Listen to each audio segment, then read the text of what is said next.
Good afternoon, everybody. My name is Harpal Kochar, and I am going to be your instructor for this session and for the next two sessions. So before I get started, big thank you to all of you. First day of your vacation, and I have thanks, Basti, for turning the video on, and appreciate you guys getting on this call. I was talking to my daughter Dia, and she says, "You're such a horrible dad. You set up a session on the very first day of their taking time off, and the kids are not going to show up on the call." But clearly, many of you did show up, so I appreciate you taking the time. I've put in about 25 hours into putting this whole video together, not the video, everything here. And hey, Mukesh, hey, Purvi. So so the whole idea is. This has been a lifelong project of mine because, see, when I was growing up, I did not have the kind of luxuries that many of you do have right now. And I can tell you that by just without even knowing much about you. I led a very, very hard life, very frugal household problems. There were way too many. But I never felt the kind of insecurities that my students today, I feel.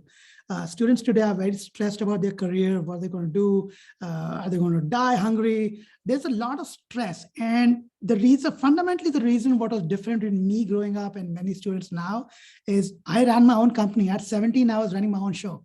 So not making a whole lot of money, but I always knew that I make enough money to go and eat a bhel puri or somewhere outside where I'll survive. So that is something which fundamentally I feel is lacking in a lot of students today.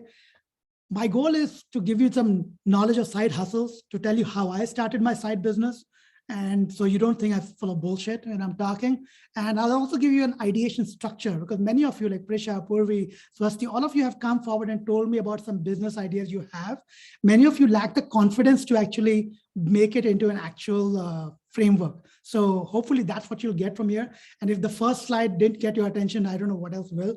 If you could make $1,000 a month, and you could just put it away, and for 40 years, you would land up with $6 million. And this is, I just found it from a calculator. Making $1,000 a month is not very hard.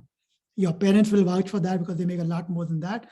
This is on side hustles, making this money. And if you just save it, that's what you land up with.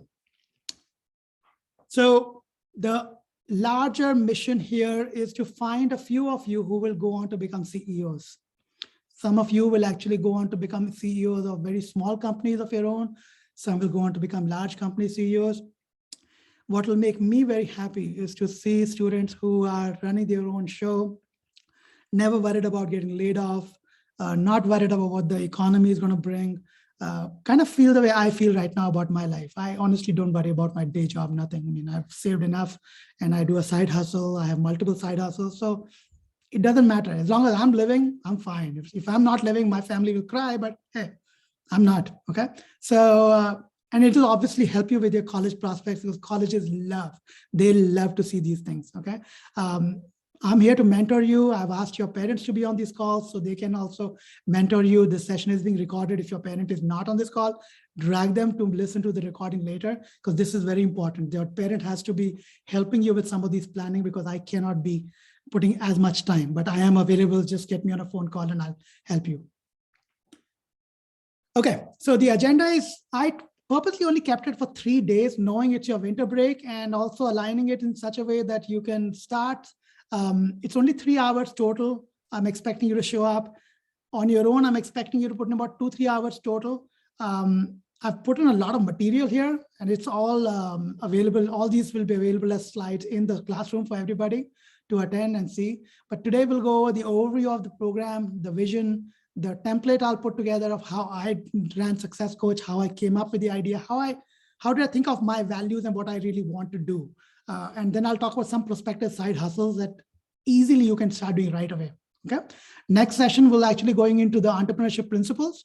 What is entrepreneurship about it and what's a good entrepreneur like, what's a messed up entrepreneur like, and then a structured way for thinking about putting a small business plan. Could be a plan about your crochet, things that you're putting together. Could be a plan with Akshara putting together her art program, or could be Shrivant doing the tennis lessons that he wants to give. With Swasti doing some of her plans with her, with her communication skills, or Prisha could be doing something with her own skills around, all the sports she does, and communications and meditation work she does. Trisha herself is a dancer. She could be picking up on some parts over here to use. So the goal is pick up these things. We're gone for about 3-4 days in between, learn, think what you would do, and then come back on day 3 and do some presentation to me. It doesn't have to be something rocket science. If you're scared of any presentations, I'll help you put it together. If you still can't do it, that's okay. Don't do it. I appreciate the fact that you even came for this session. It takes a lot of guts to do something like this. You're doing something which I would not be able to do at 17 if somebody came and told me, do this program. Okay, so you're already winners here. The prerequisite is hunger. Hunger to a chip on your shoulders, the desire to prove the world wrong, and have a parent to give you the guidance. But look, all of you students are way smarter than me in your academics. I can see your numbers. You guys are all killing it. I would be like the bottom of the pack, like the ones who used to sit in the back benches in the class. I had the worst grades, but I had a passion. I had hunger to succeed. I had sold stock options and shares to my professors. I used to sell floppy disks, which are basically, ways for storing data on a computer back in the days to my own peers. And I ran my own computer rentals business for the longest time and made a lot of money that time. But I did all that while being in engineering college. And that's just who I am as a person. I have to be doing multiple things, but it's not the best thing to do, but it's something which you could consider doing. But that's the prerequisite. Be a high school student, be hungry. These are the values I aspired. Like I said, at 17, I had a way worse life, way more shittier life than a pandemic or your problems could be. And I'm not trying to say that you are you have a different set of problems today. Okay. My problems were literally putting food on the table. Okay. But I knew that I can do all these 6 things. Even though this is a screenshot I picked up from somewhere, I can attest to each of these 6 things for myself today, okay, that I was doing at the age of 17. And if you think about these things, each of you has this quality already in you. The fact that you dared to come on this call, you're different. The fact that you want to do your businesses, you are risking change. Find change. You could have been just playing on a video game right now, right? But you came on this call, you're listening to me. You're open to ideas to know what it is about. So you have all this in you already. It's just, I'm putting a structure to it, okay? Colleges, like I said, they love entrepreneurs. The thing that saddens me most is when I look at a high school application, a senior coming to me with a 3.9 GPA, 3.8 GPA, and they've done some what are those called, extracurricular activities, but it just doesn't sizzle. It just sounds so big, bookwormish, everything. It sounds so much like their heart is not into something, right? And when I have that kind of a situation, it really hurts, because if each of the students had at some point done any of this program with me, their applications would sizzle and they would show for their college applications. Thank you, guys. Okay, my dogs are having fun right there. Okay. All right, you're gonna have to put up with that. Okay. Hey, Gitika, can you take the dogs? Okay, all right, sorry about that, guys. So the one thing to know is that the reason many of you feel not as connected with entrepreneurship or with having a real clear purpose of work, it's fundamentally the fact. Just give me a second, guys. I'm going to just stop this for a second.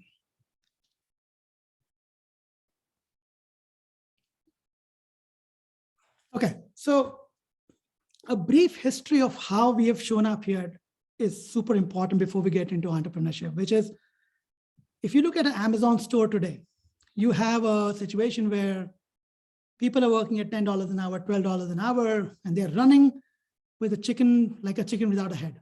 Okay. You look at an Uber driver, you look at any of those people, they're doing very mundane, menial jobs, working their tails off. Okay. That is literally what people were doing in the 1900s.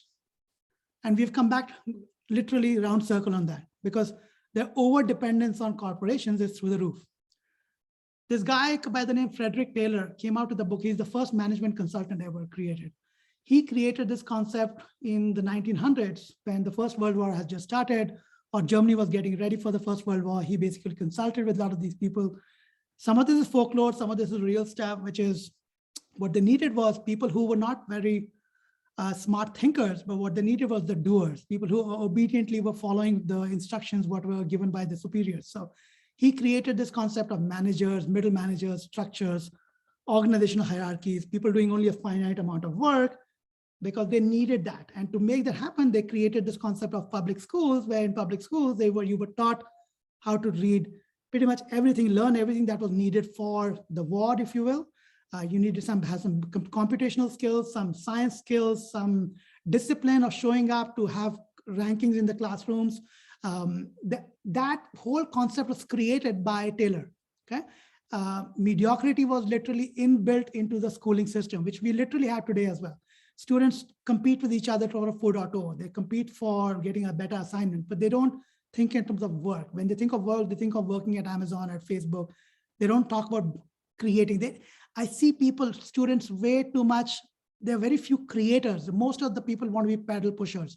They want to just keep moving around. And that was created by Taylor's, so they can have a society in which capitalists can be on top, the mid-managers, and then you have the doers. Okay, we literally are coming back all over again. If you start understanding this, how Henry Ford applied the same concepts, how the new economy happened, this same thing applied in 1990s to what you see today, you will actually want to get out of the rut and actually think a little differently. Being a lot of people will talk about being an entrepreneur is very stressful. You know, when you hear of people, entrepreneurs, you typically hear about 1 out of whatever, 90% of businesses fail in the first 5 years. And you hear all the kind of stupid statistics, which are literally created to keep you away from becoming somebody good. And I'm not saying become a full-time entrepreneur right away. Even for me to be able to get into my own side hustles, I failed in multiple projects earlier. But the good part of side hustles is you can try quite a few things on your own before you take on something and make it a full-time business for yourself. You don't have to you can still be doing a daytime job and keep doing this on the side. Side hustles are going to become the new job security. We are in a gig economy which is only working on temporary workers, and the benefits that you're getting are getting reduced. So you have to become a brand of your own. You have to become somebody, not only going to Harvard or going to a Ivy League school, spending $300,000 is not going to save you from bankruptcy. It's not going to save you from not getting a job. If you're going to be fundamentally not a creator, then you will always have some job insecurity. So become a creator, become somebody with the skill set, rare and valuable skills in your own hand, which will make you somebody. And that's what the whole concept of side hustles is. Here's an example of a business in photography. Now, pretty much each of you has a cell phone or has access to a high-speed camera or a high-fidelity camera, and you have access to you can take decent pictures. And if you took a master class on Udemy, like I said, there's a good class I've called out on the right side of the page. You could learn photography fairly quickly. You could start by doing it as a side gig initially. Maybe at some point make it a full-time business for yourself, right? If you want to, if it's a passion, just do it as a passion. I have some of Shreya's friends who will come for pretty much many of our occasions, and they'll make $50 an hour. They'll bring their camera and they'll take good pictures, and then they'll upload them onto a G drive, and they make this is one of her friends. She always reaches out to us in December. She meets us at this particular place in Fremont where it's a public place. And so she doesn't have a studio of her own, but she's always there, and she'll be there for 2-3 hours with us. She'll make $150 and then goes home and just uploads the pictures and maybe massages them a little bit, but the brand is getting built up. She has a perpetual client year after year, and us, if you have other places to send her to, we send her there as well. So she's built a business for herself. But I can tell you that side hobby will stay a hobby, and it could not make a whole lot of money if you don't think about your side business in a business format. The only way to make a side hustle really profitable and to at some point make it into something useful for you yourself is to be able to think of it in terms of a business model canvas, which is you start thinking about which kind of a customer, like photography, just photography, deciding what customers do you want to go after. Like this is an example I found online where this photographer only wants to go for couples who are not on a tight budget. He's looking for affluent couples, and that's all he wants to make pictures of, right? So he's decided a niche for himself. That's the kind of people he looks for. That's the persona of the customer he looks for.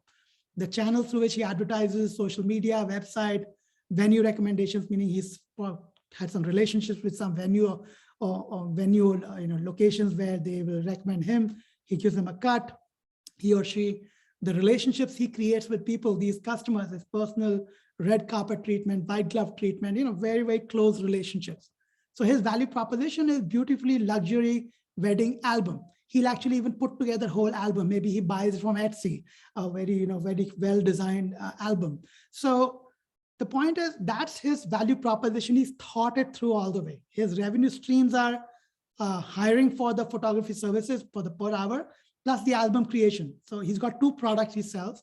This is his cost structure. He has to take an insurance, the software cost, delivery cost, insurance, the key resources he uses to make this business. So what you see on the left side is the liabilities, where he has to pay the money, right?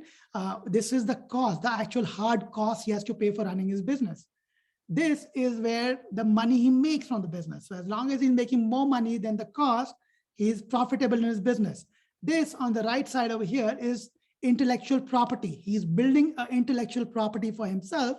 So over time, even if his business is only maybe say maybe he's making $10,000 a year, okay? And when he wants to sell the business to its plus, including the clients, he could sell the entire business for say $50,000 to somebody, saying, hey, this business brings in a $10,000 year over year return, but I'm giving you my clientele and the whole annuity of the business, I'll sell it to you for $50,000, right? So it's not hard to make a business concept, and look how beautifully it's going to show on your applications, okay? So I might sound overly optimistic, but honestly, this is how I run my own business. And I'll show you now how I did Success Coach. So I'm hoping that many of you are excited about doing side gigs, but just seeing what I've shown so far. This is the Success Coach journey. This is my company, right? This is how all of you are students of mine. You all are paying customers of mine, and you've seen the value proposition I've put together, right? This is the unique value proposition. I typically have targeted immigrant parent perspectives, grade specific assignments, things which first generation immigrant parents and students like to hear about, right? This is a value proposition very, very specific to my clientele that I go after, right? What is me, what I'm about, right? How should somebody think about me? When should they think about me, right? When should I apply? Should I apply to the Ivy? So my goal, should I apply for a scholarship? So it's a value-based value proposition. I don't typically advise people saying, oh, everybody get into Harvard, or, that is not my value proposition. It's like, I will be there with you throughout the journey. Whatever you want to do, we'll make it work for you. So, but how did I get this thing started? I was thinking of doing a side gig for some time, saying, okay, I have some more time in hand. My Salesforce job is doing well. Everything is well. I read this book called So Good They Cannot Ignore You. I typically don't read books cover to cover. This is one book I read cover to cover, okay? Because his fundamental premise was to become an expert, to start doing something really well. You do not have to invest the 10,000 hours that typically people say that you need to invest to learn a skill. Like you probably have heard this concept before, that to become good at something, spend 10,000 hours. Cal Newport, who's a professor at Harvard, he defeats that. He challenges that perspective head on. He says that's bullshit. If you can take enough time to build rare and valuable skills, if your value proposition is rare and has a value proposition that is good enough, and the market is big enough, you can make it well. You don't have to wait for 10,000 hours before you can start marketing yourself, okay? So when I started my journey, I read about this online somewhere. I created what's called the personal statement idea factory. And these are things I'm telling you because you will have to go through the same thing to be able to create your own business ideas, okay? I came up with a list of things I could say, I love, ... It is kind of the guy, this is Ethan Sawyer, the college essay guy. He has this concept, and I applied the same thing, which is, what do I love doing? So I love hiking. I love meeting people. I love observing how I react my own self. I love cooking. I like to be self-reliant and creative in my thinking. I like movies, which have a very subtle meaning. I enjoy watching obscure TED Talks because I'm looking for the unsung heroes who people don't know much about. I'm looking to find them out. So those are my passions. Then I wrote about my expertise, which you can see over here, what I tend to do, what are my expertise. From there, I went through a criteria to say, okay, what are some of these expertise and value which are really expandable, something which I really did for a long time. And from that, I came up with two businesses. One, I launched Success Coach because I was like, okay, I can do college admissions. I know enough about it. I might not have spent 30 years in a high school teaching, or, I might have been a college counselor somewhere else, but I have a niche which I know people need. So I created Success Coach, and it's been profitable ever since. Second, I fired my financial advisor, and it was about like 5 years ago. And ever since then, I've been managing my own stocks, my own equities, and I have beaten the market hand over fist, okay, all the time, because I took the time to learn these things myself. Then I came up with a rough business plan, and I'll give you the template around this, but the point is it's like 7 steps total, okay, which is in 7 words, literally in 7 sentences, you can put a business plan, okay, which is what was the theme I was after. My heart bled for students and not having enough life skills. Okay. See, I did not grow up with a father figure on my head. I did not have somebody mentoring me. So I had to learn everything on my own. And I felt like students today have all those things, but because of social media and working parents and not having enough awareness or not knowing enough how to laser focus this, some of the students were missing that. So I wanted to provide that service because I had gone through the college admissions process. And after having I spent 6 months at Stanford learning about college admissions, 4 years sending Shreya in. I still got screwed by sending her to a college which gave me nothing in scholarship. Right? Top of the line school, but I got no scholarship. So I was like, somewhere I made a mistake. So despite the fact that I learned so much and I made a mistake, guaranteed there's to be a situation over here where there are many more people making similar mistakes. Okay, so I picked up a field where I felt there was people like me who could need it, and what was the value proposition, target profile of people, the problems I wanted to solve. I wanted to create a predictable college application process. I wanted to have a way where if a parent calls me and says, how's my child doing, I should be able to very quickly say, this is where I expect him to be in the milestone, this is where he is, this is where he's lagging, or this is where he's ahead. Okay. Target value colleges. I'm never about $300,000 to be spent to send a student to college. I think it's bullshit.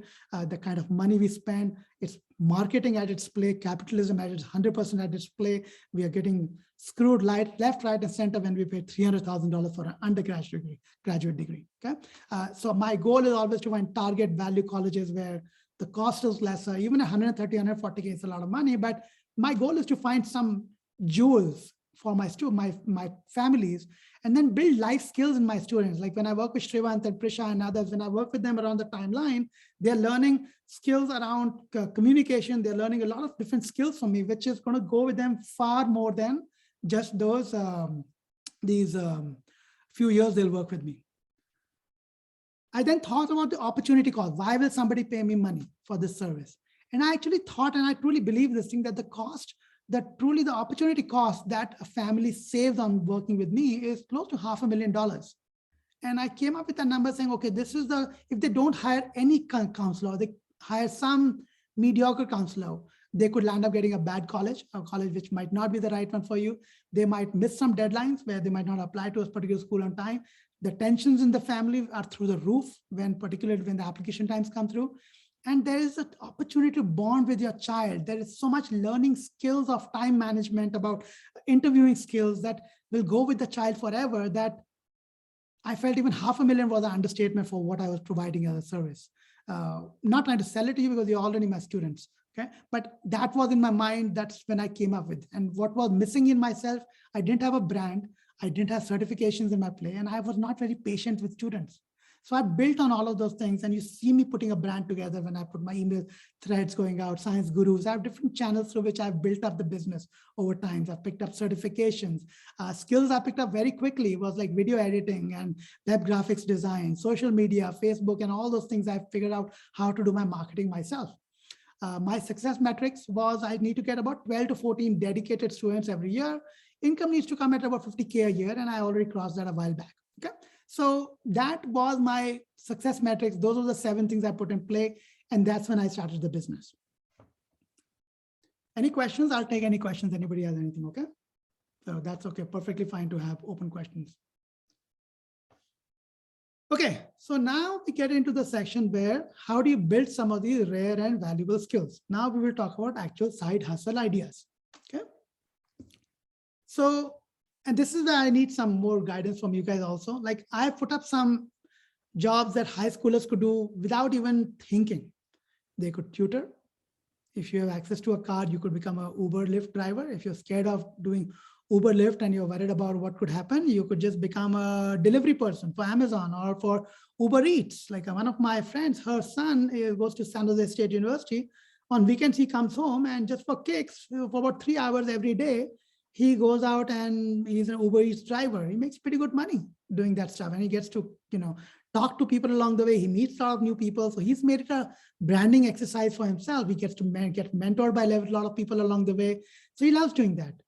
Flipping stuff on Craigslist. You got stuff in your car, in your house, which you could flip around. You could sell your own notes, which you make in classes. If you start actually deliberately putting notes together every day in your classroom saying, okay, I'm going to sell this for like say $300 at the end of the year. Okay. You could get a clientele just for that. Being a tutor, that's always the easiest one for students to be able to do. Tutor font, become a TA in your class and start tutoring. Go put a note onto your email alias of your school saying for $15 an hour, I'm ready to teach your child, right? And slowly you can increase your rate on the students. So there's a way to do and build a brand around it. You could do a student cleaning business.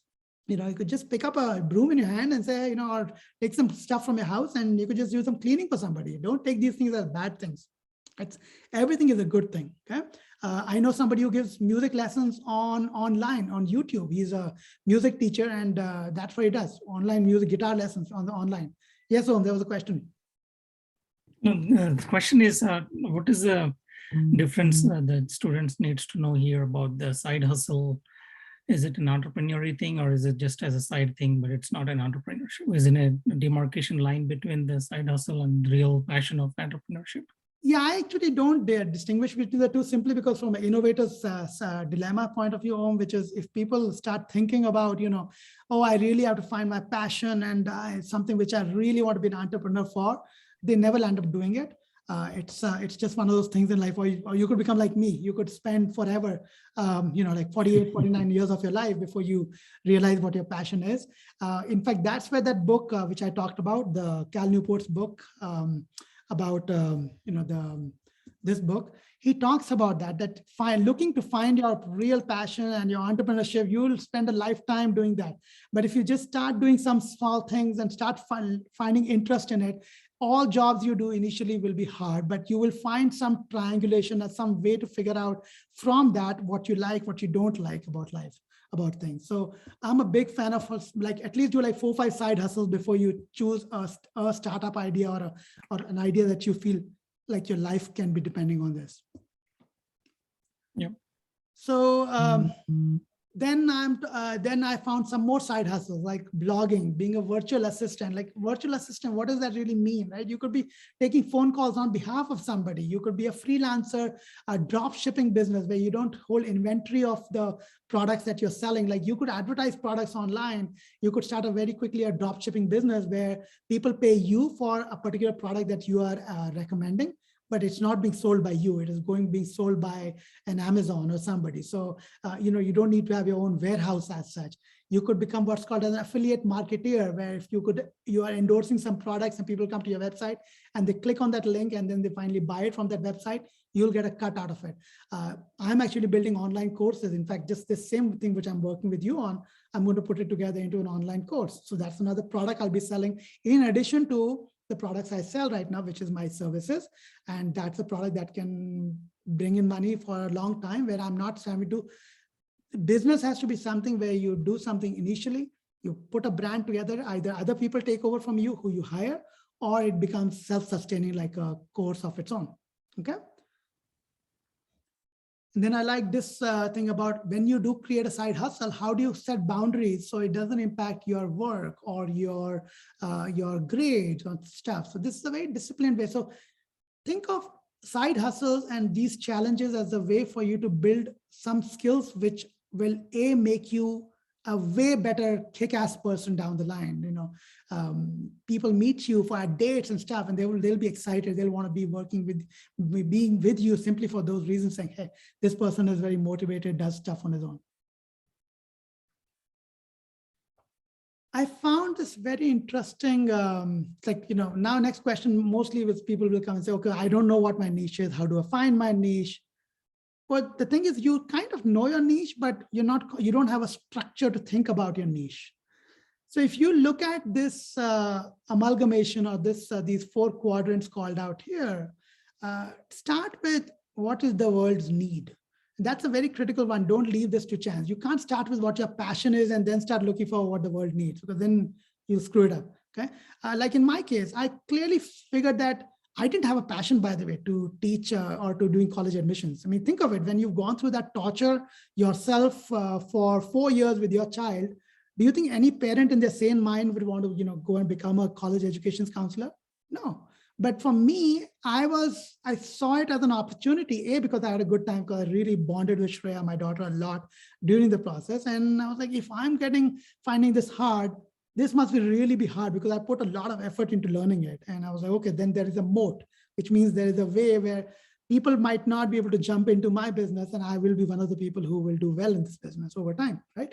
And my goal is after over 15, 20 years to give this over to Shreya so she can run it for the rest of her life. So I'm building a business which is going to stay resilient over generations, if you will, if she does take it up.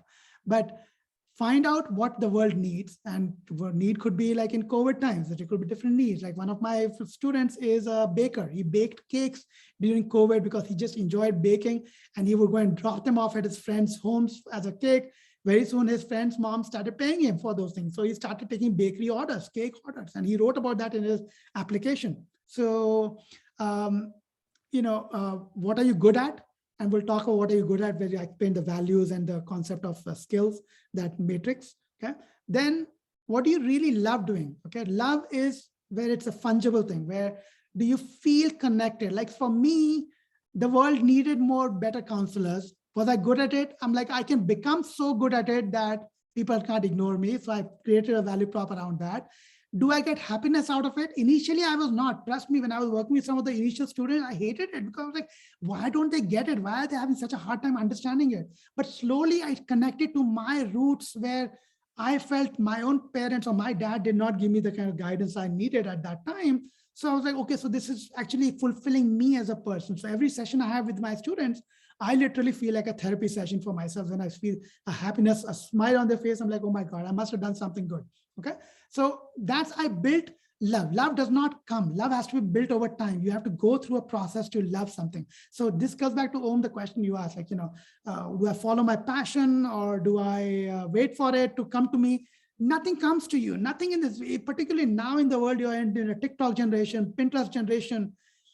We are so much stooges of life that nobody gets time to wonder or to think or to actually apply intellectual curiosity. So you have to get into something.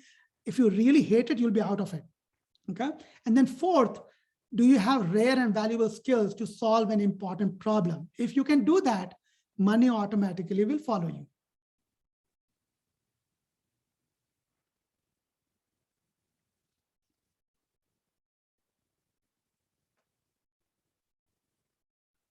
Let's talk about some skills you can learn on your own.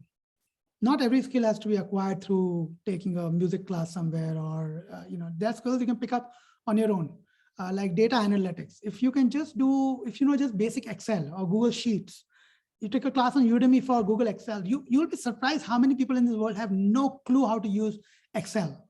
Okay, to massage data, to move data around. They just don't know. In fact, many of you probably don't know either. But it does not take much. Okay, it's barely like 6. I'm telling you, if you spend 6 hours learning Excel, you'll be more knowledgeable with Excel than 50% of the world already. Okay.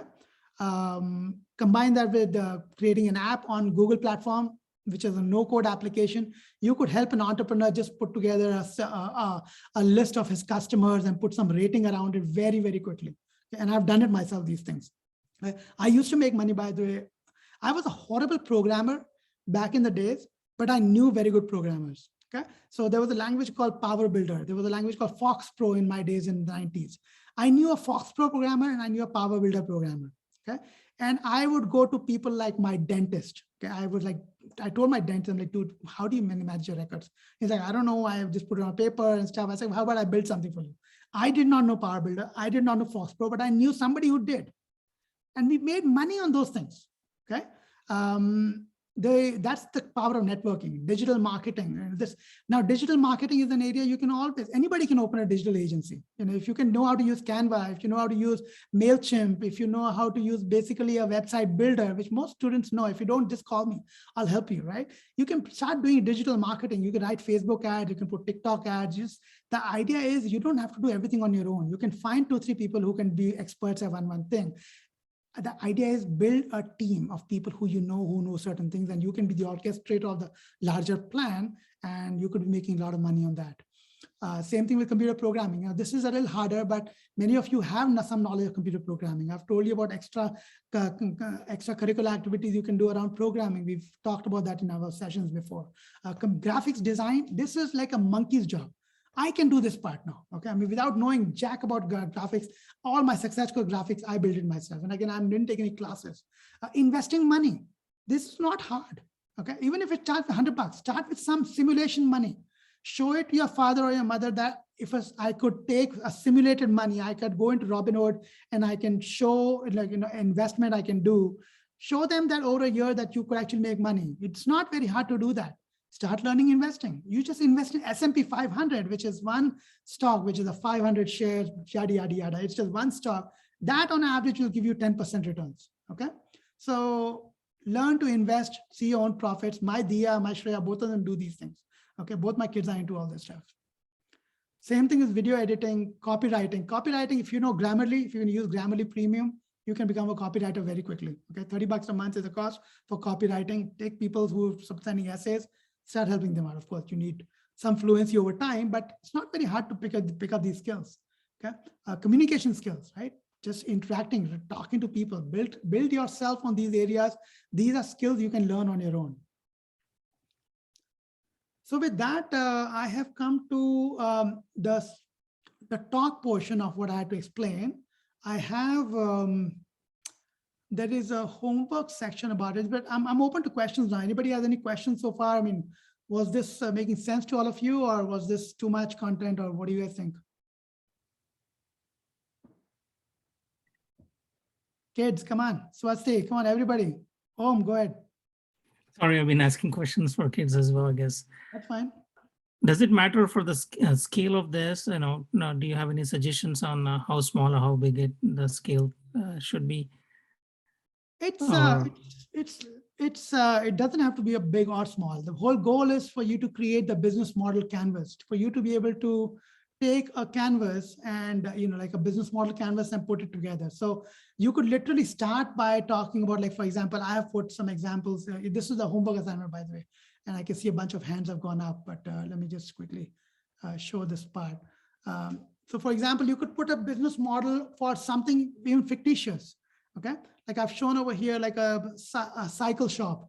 What are the different customer segments? And I'm showing you how you can listen to these fundamentals and start putting together some business models for anything. Like my Diya is big into, she's into cosmetics, and she makes a good amount of money. People, she'll do makeup on people and stuff. So whenever there's a big function in the school or something, there's a bunch of students in our house, and she's doing makeup for them, and she's got her makeup kit on her, and very, very detail oriented, right? So she makes $30-40 per student. And it's like, it's easy for Diya to be making $300-400 just in one day, in those few days when there's prom and all those things. So I'll answer some of the other questions, but Om, did I answer your question? I think I did. Yes, you did. Thanks. Okay, Sahas, go ahead. So in the beginning, you mentioned that we should have benchmark values for revenue. And another thing you mentioned is that we should also be looking for a need. So if we are going into a place where we can't find any market research to compare ourselves to, how should we set these benchmark values for revenue and customers? So revenues are, well, if your market research lands up and you don't see a customer profile at all that you want, then that could be a problem. And you might want to talk to me about it before you invest. So that's the whole idea of a business model canvas, is if you can't fill up all these segments with some information, then we should talk. That means the business plan has some flaws, which need to be tweaked to be made better. For example, if you look at this dude, this bicycle shop owner, he thinks about the kind of bicycles that segments of customers he wants to go after. He's thinking about the channel he's going to go after. Very, very clear. Same thing if I were to apply this to, say, where's it gone? Look at Netflix's model. Look at Amazon's model. Netflix, right? So Netflix really thought about their model, right? What is the segment of customers they want to go after? What is the kind of services they'll provide, relationships, channels? But yeah, let's talk more. If there is a, come up with your models, and we can talk more about those. Okay. Go ahead. Sahas, did I answer the question? Like, if you can have a specify what you meant by a specific model, you're not able to get landmarks around, you can bring it up right now. But the whole idea is, even if you're if you feel that somebody will pay you $10 for your effort, it's value. You can, $10 can become $100 very quickly, okay? It's for getting $10 out of somebody's pocket, saying, am I really solving a problem for them? Like that photographer girl. She makes $50 from us, okay? Every year she makes about $200, $300 just on my family, because she's solving a real problem. The family wants to get pictures. She's very unassuming. She shows up on time, and she finds new locations. She can keep sending us pictures saying, hey, I found another location. You guys want to come meet me here? And she has a website and stuff, and we give a business, okay? Sahas, did I answer your question? Yeah, thank you. Okay, Swasti, go ahead. Yeah, so earlier in your presentation, you mentioned that you reached out to a couple of friends that had, I guess, marketable skills and things like that. But considering that most of us are in high school and we're teenagers and we don't have that kind of foundation, or we don't know how to make these connections or how to even work with people to, like, I guess, network correctly, what are some ways that we could work on that or get started? So let's take an example, right? So example of the photography example. If you're looking for, say, business partners, are you looking for business associates to work with you, or what would be an example of that? Maybe customers. Yeah, so customers, so when you start doing your research, for example, there's photography dude, right? Like Dia's friend who does that business. She only does portraits for students who are signing up for those school elections, and then she does birthdays, and she also does these at the year-end portrait for the families. Those are her three areas. She focuses on that. She comes up with new business ideas. She comes up with new postures. She keeps thinking about these things. And whenever she gets a chance to meet people, so for example, I noticed this even when she was at Shreya's graduation party doing the pictures, she was talking to people all around. She was making friends with our guests, just talking to them, saying, hey, yeah, I'm one of the photographers over here. I don't remember seeing her giving a card out, but she was talking. So an entrepreneur who has decided to make their money, they will use every opportunity to close a deal. They'll have used every opportunity to network, to talk to people about what else could she be doing. Like, heck, she could be taking a picture of somebody at a funeral as well, right? If she can do a party for birthdays. My point is that creativity is very intrinsic to entrepreneurs. You don't have to go to a Kellogg as a marketing school to learn, basic marketing. And that comes because when you run a business, your kids will not eat food if you will not earn. Okay, so marketing becomes the implicit, intrinsic capability of you, where you stop relying on going, oh, I need to go to Harvard to learn something. You basically say, no, Harvard is in my house. It's within me. I have to create Harvard, right? Does that answer the question? Yes, thank you. Anybody else? Any questions? Prisha, you had raised your hand at one point. Yeah, my question kind of actually related to the last question, where I was just worried about how unique your idea has to be when you start out. It doesn't, honey, it does not. That's my point. In fact, if your idea is so unique, there's a problem. When your ideas become very unique, you can't do a market validation hypothesis. My typical funnel has been like, I remember meeting a venture capitalist once and a CEO who sold his company to that same VC. He was in the business of building mobile apps, some particular type of mobile apps, don't go into details. But I was like, dude, your idea is not very unique. And he said, you're an idiot. I was like, what do you mean? He says, it's not about how unique the idea is. It's about how big the market is. I mean, how many people require mobile apps today? And particularly the kinds that he was building, right? And he showed me it's a very big funnel, big market for it. I didn't go with him. He still kept doing his company. He sold it off. He sold it to Computer Associates a few years after that. And I didn't make money. He made the money, right? So innovator's dilemma is about saying, let me come up with the most unique problem. I'm telling you, try to solve a problem which has been solved before, but do it in a little unique way. Okay. If you look at what Elon Musk did, he didn't create a new car. He created a new electric car. If you see the customer base that he went after, he didn't go after people like me from the very beginning. He went initially, if you look at Tesla's first car, it was actually a Roadster, which is a high performance car, like $200,000, $300,000 worth car.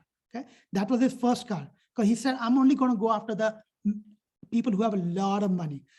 Think of it, Model T, which he came out with, Model 3 was the last one he came up with when he started reaching out to people. So you can see how people work different ideas, how things work. And we'll talk more about these things, when we talk in the next week about different ideas. But hopefully that answers the question. Yeah, for sure. Thank you so much.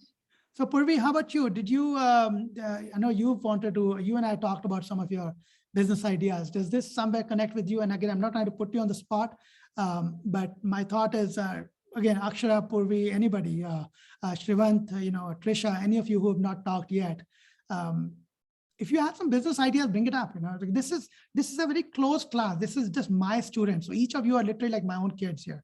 Okay, so we can all work together and we can make all of us very successful. I mean, I can see 1, 2, 3, say 8 students right now on this call. I'm thinking of like all 8 entrepreneurs who would help each other and want to work together on this.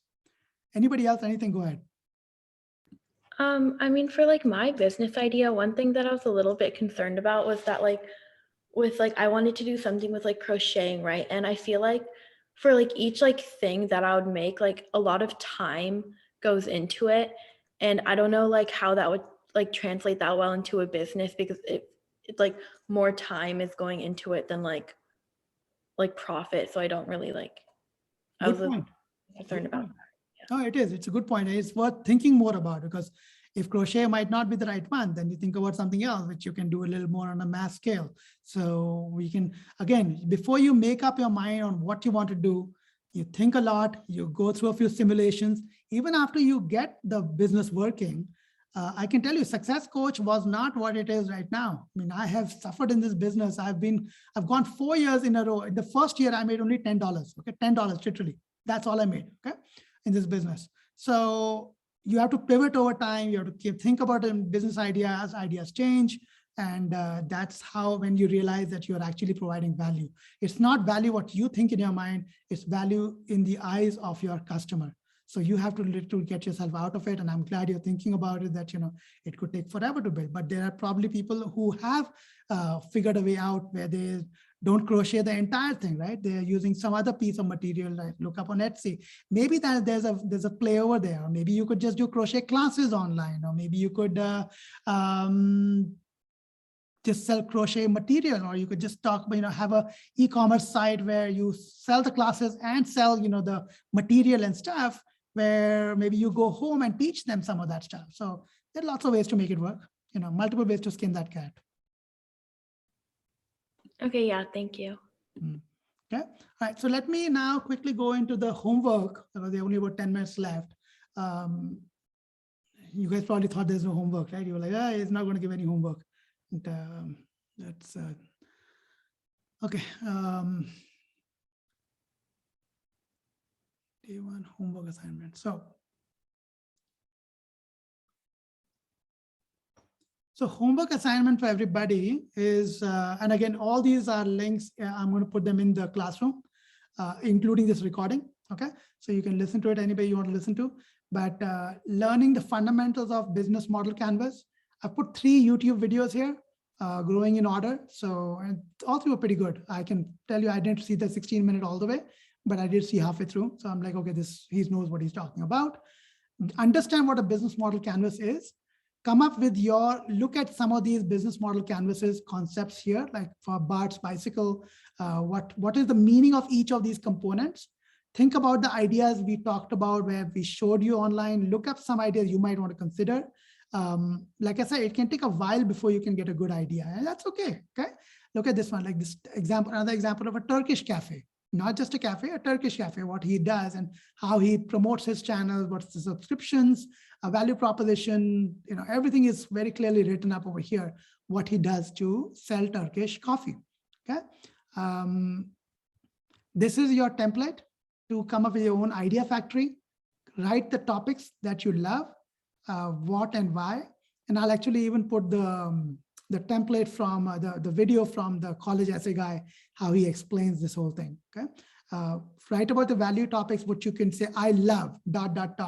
whatever you love, throw them in there. Okay, then look at expertise. What do I know a lot about? You might know a lot about chemistry, you might know a lot about crochet, you might know a lot about rowing, you might know a lot about something, whatever you know about. It could be just Microsoft Word, it could be just about Canva or something. That's okay, write something there. Okay, filter out the topics, elastic topics to expand on, topics which you can write more material about, like you actually had experience with some of those things. Okay, and then look for your expertise that are rare and valuable. Expertise which are of kind like, okay, I can speak very good English. Well, that might not be as rare and valuable, right? But if you know a particular language and you can do some kind of translations for somebody, that could be a valuable skill. Okay, and then you put together an action plan about what could be the business you might be able to use this in.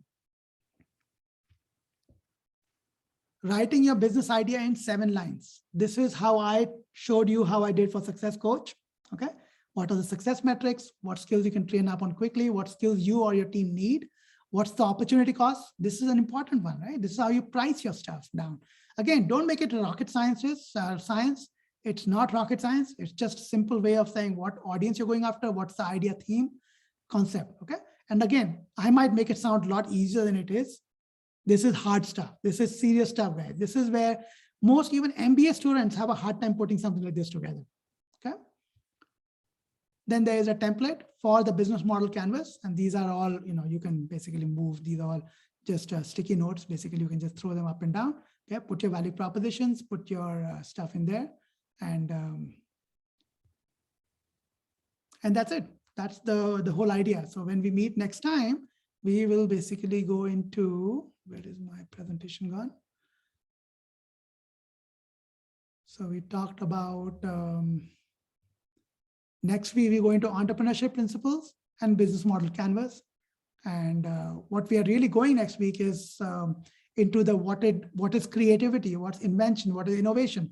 You will again get to see these slides even before we meet. So I want you to see these things so we're all connected. This is not something which I found this picture really cute of this dude trying to figure out this playbook. So that's that from my side, guys. I have given you guys everything I had so far.